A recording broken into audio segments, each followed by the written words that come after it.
Mahirap lamang ang pamilya nila Jude. Halos isang kahig isang tuka lamang, ngunit iginagapang talaga ng kanyang magulang ang pag-aaral niya sa high school. Naipasok na po ako. Paalam ni Julie. Oh, magbaon ka na lang muna ng paninda kong biko. Wala pa kasi akong kita ngayong araw, anak. Nagtitinda pa lang ako. Opo, Nay. Nakakuha na po ako. Mauna na po ako. Sige, mag-iingat ka, anak. Sagot naman ng kanyang nanay. Habang naglalakad papuntang eskwelahan, ay nakasalubong niya ang kanyang mga kaklase na nag-uusap tungkol sa graduation nila na nalalapit na ilang buwan na lamang. O Nika, ikaw, anong ganap mo sa graduation? Tanong ng isang kaklase niya sa isa pang kaklase. Lalabas na lang daw kami buong pamilya, kakain sa isang restaurant. Sagot naman ito. Ikaw, Julie. Tanong nila. Kami? Hindi naman uso sa amin yung handaan. Parang normal na araw lang sa amin yan. Katulad ng Pasko at Bagong Taon. Sagot niya. Ay, ganun ba? Gusto mo, sumama ka na lang sa amin sa bahay. Plano kasi ni Mama na maghanda ng ingrande. Dahil finally, makakapag-kolehiyo na din daw ako. Sagot naman ng isa pa nilang kaklase. Hindi na. Magtitinda lang ako ng paninda ni nanay noon. Kaya umorder kayo ng kanina. Sagot nito. Sige, walang problema yan. Sa inyo na kami kukuha. Sagot naman ni Nika. Sa isip ni Julie.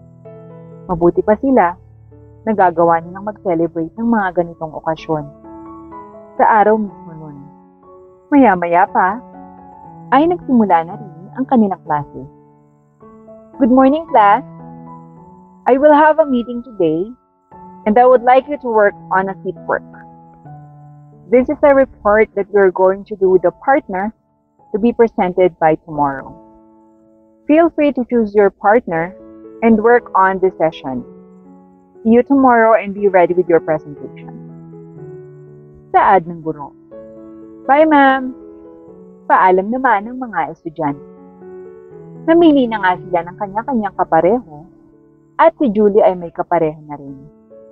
Anong topic ba yan, Julie? Tanong ng kanyang kapareho. Pagiging mabait at mabuti, maaari bang magkasama o hindi? Yan ang topic natin. Sagot naman ni Julie. Sige. Paki-explain naman ako, Julie, ng pagkakaunawa mo para may idea ako sa topic. Salamat. Saad ng kanyang kapareha. Agad din namang natapos si Julie sa kanilang report na ipapakita bukas ng umaga. Kaagad na umuwi si Julie dahil sa gabi ay pagtitinda naman ng balot ang kanyang ginagawa. Nay, bahay na po ako. Nakaubos po ba kayo ng biko niyo ngayon? Tanong naman ni Julie. Oo anak, nakaubos ako. Kinulang pa nga eh. Sagot naman ang kanyang nanay. Di mabuti naman po, Nay. Sige po, magbibis muna po ako. At magtitinda po ako ng balot sa may kanto. Sayang pa rin po yung kikitain. Paalam naman niya sa kanyang nanay. O sige anak, huwag ka lang magpapagabi ng sobra ha, at may pasok ka pa bukas. Sagot naman ang nanay niya. Opo, Nay, sige po. Napakasipag na bata nito. Balot! Balot! Sigaw naman ni Julie habang naglalakad papunta sa kanto. Iha, pabili naman ako ng 3 balot at 2 penoy. Sabi ng isang ali. Eto po ate, salamat po. Saan naman niya? Eto ang 100 ning. Sa'yo na ang sukli. Sagot naman ng ali. Naku, maraming salamat po. Magsipag ka pa. Magbabago din ang takbo ng buhay mo, Neng. Habang paalis na ang sasakyan ng babae. Agad din namang nakauwi si Julie dahil umambon din at nakabenta naman siya kahit papano. Kinabukasan nga ay reporting na nila para sa kanilang asignatura. Okay class, sinong gustong maunang mag-present? Tanong ng guro. Wala ni isang tumaas ang kamay para mag-present, kaya't agad na namili na lamang ang guro at sila Julie at ang kapareha nito ang natawag niya. Mauna na kayo, Julie, mag-present. Saad ng guro. Okay po, ma'am. Sagot ni Julie. Halos walang masabi ang guro nila sa galing niyang magpaliwanag sa topic at talagang kitang-kita mong alam na alam nila ang sinasabi niya. Good job, Julie and partner. Saad ng guro habang nakangiti. Thank you po, ma'am. Sagot nila. Hindi may pagkakailang magaling na bata talaga si Julie. At hindi lang yun ang hahangaan mo dahil napaka-diskarte rin ng batang ito.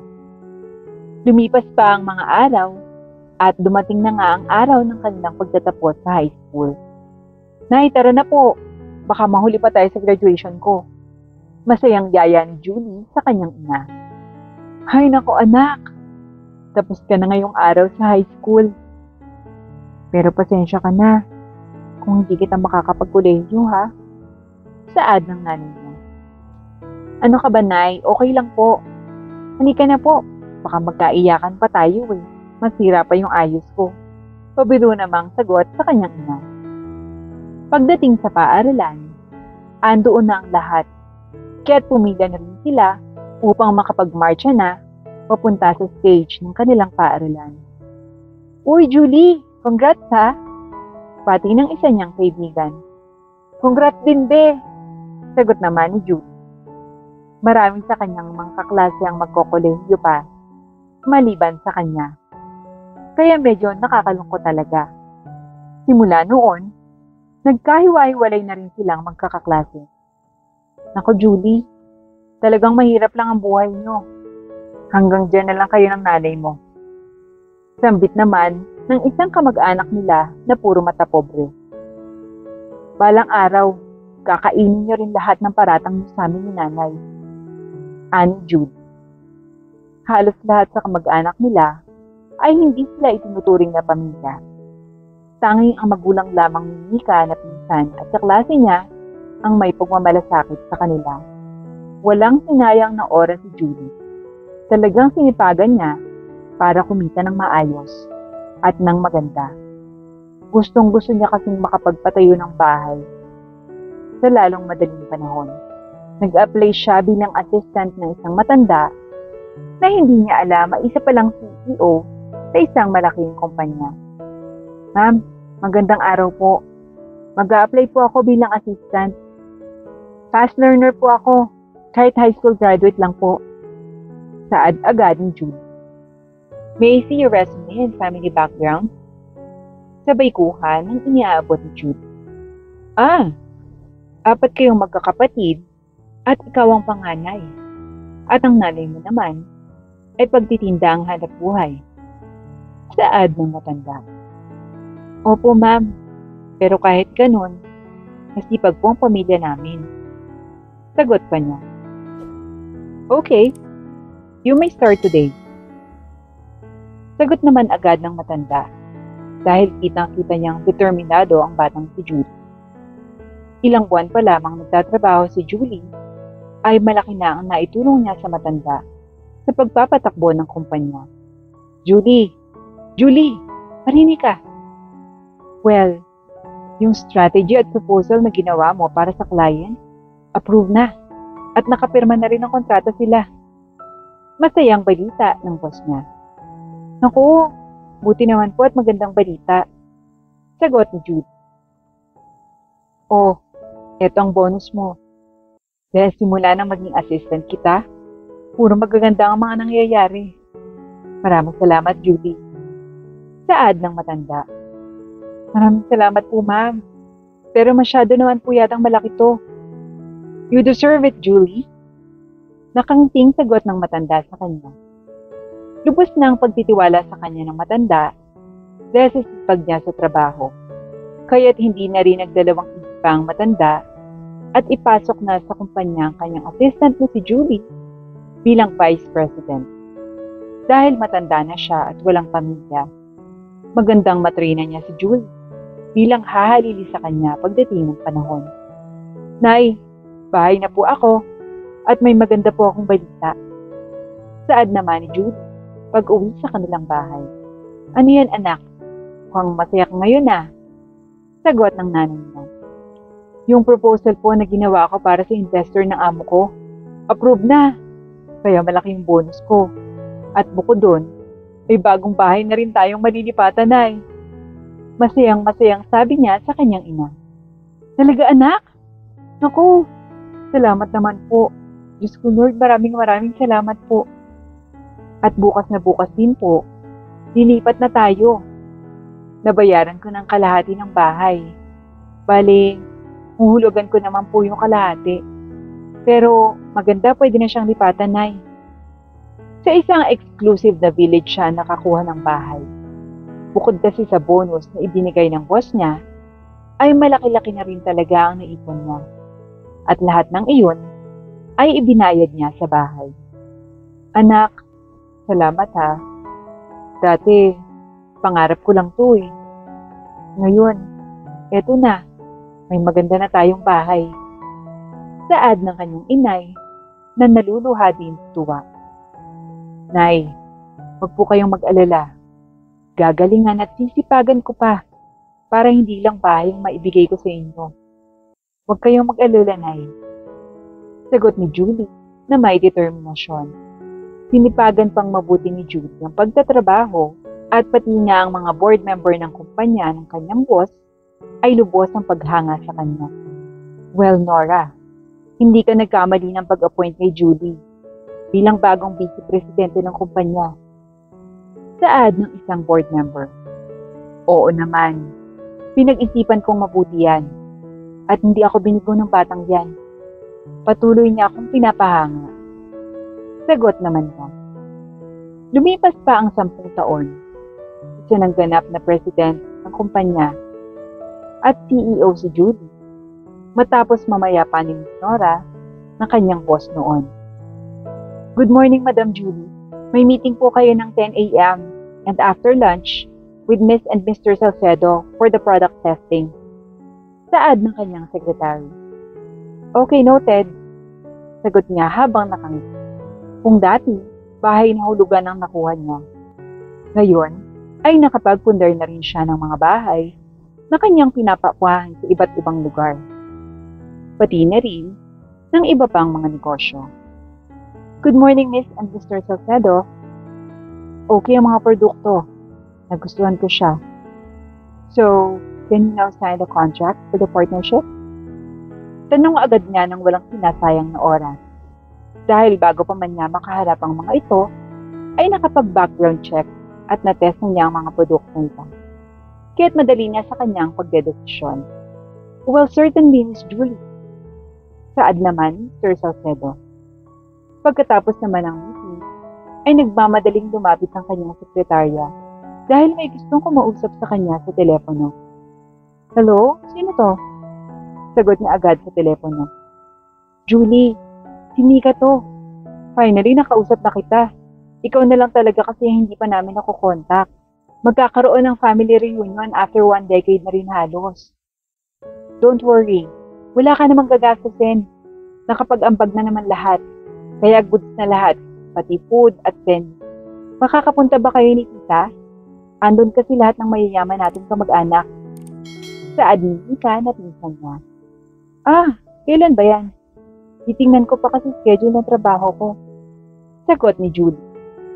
Sa katapusan po ngayong buwan. Sagot ni Mika sa kabilang linya. Okay, sige pupunta ako. Matagal pa naman pala. Sagot ni Jude.